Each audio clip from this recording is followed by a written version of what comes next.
Hi guys! Hello! Today's video is maaga nga kami gising ng anak ko at ito na nga, maaga na kami dyan sumakay ng jeep, almost 1 hour lang naman yung travel at ito naglalakad na kami papunta sa school niya. So, nandito na nga kami sa school at dito na siya nagbihis ng tuga para hindi madumihan. So, ayan, hindi mapinta yung kasiyahan ng anak ko. Of course, ako lalong-lalo na ako masaya ako kasi mag-graduate na yung anak ko. Natapos din siya ng 7 years sa school na to. So, dumating na nga kami dito sa school, hindi pa masyadong maraming tao. Pero ito, mga nanay, busy at mga estudyante, busy rin sila.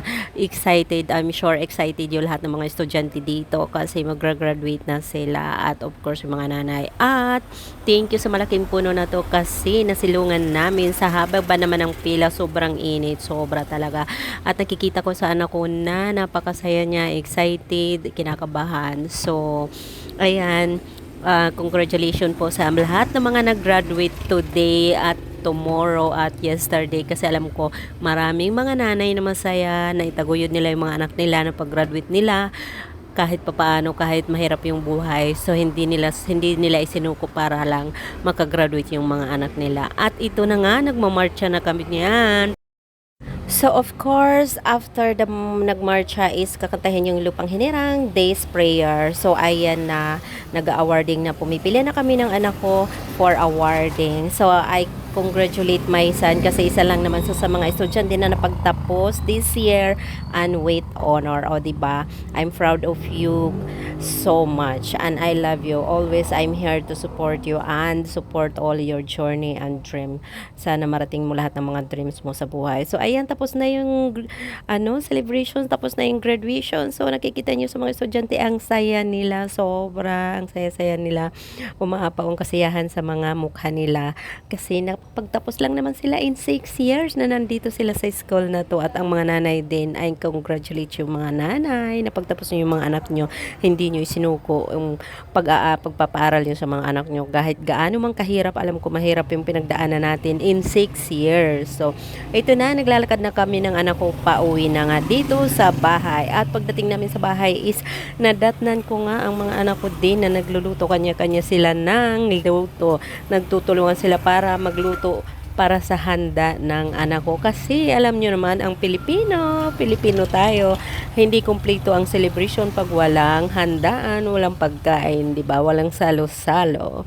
Oh, 'di ba? So of course, masaya din yung mga kapatid nila na nakapag-graduate yung bunso nila, kaya ayan, nagtulungan sila ipagluto ng makakain at ihahanda para sa graduation niya. O 'di ba, natututuloy si Angeline na magluto.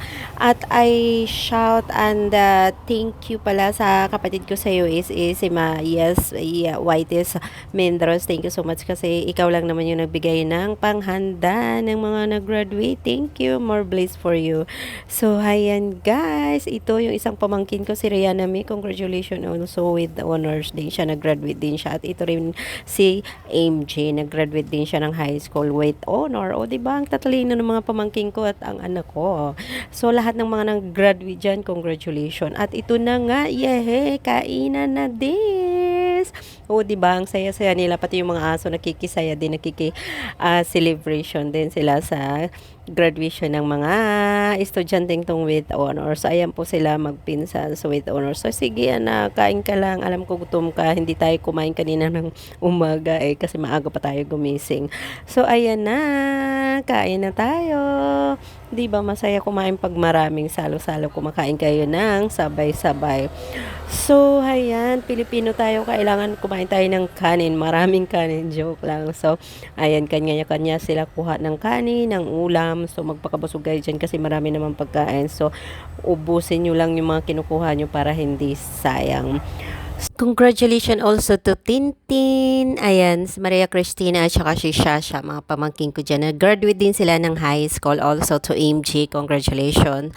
So anyway, kasi kumakain kami dito, ayun, magpakabusog lang kayo kasi marami namang pagkain dyan. So nandito kami, nagsalo-salo kami dahil nga hindi nga mawawala yung salo-salo sa isang celebration, lalo na pag Pinoy tayo, yung mga ganitong moments. So, habang kumakain kami diyan na nakikiano din yung aming mga alagang aso, o 'di ba ang cutie.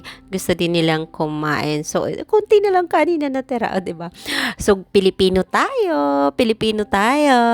After ng kainan, kailangan may take out pa para the next day. So, in fairness, ito si mother, o 'di ba? Ang mother ko beautiful pa rin maski nasa 60 plus na 'yan, o mukhang 50 pa lang siya. O, diyan tayo nagmana, diyan tayo kumuha ng ganda. Kung wala yan, wala rin tayong ganda, o 'di ba? So ayan yung mga aso ko rin naki-celebrate, kumakain din sila, o 'di ba? Pero bago yan sila kumain, kailangan muna nila matuto mag-sit down. Bago sila mag-go, sasabihin muna yan ng go ng mama nila. Ito lang naman yung trainer at nag-aalaga sa kanila. So, hindi talaga sila bibigyan ng pagkain pag walang sit down at go. So, dahil gutom na sila, gusto na nilang mag-go. Pero syempre, kailangan muna nila mag-sit down at go bago kumain, o 'di ba? Kaya para may ano sila discipline. So ayan na nga, nag-go, o pak kainan na des. Ang tatakaw. Kaya nga hindi ako pwede huminto kasi pag huminto ako mag-work, walang kakainin ng mga matatakaw na abangers na yan ng mga poor baby ko. So, hayan. Thank you so much for watching, guys. God bless. Thank you so much. Yung mga hindi pa nagpa-follow dyan, follow na po kayo ng aking reels at ang aking page, Mama Tiba. Thank you. Love you. Congratulations to all na graduate this year 2025. Love you all.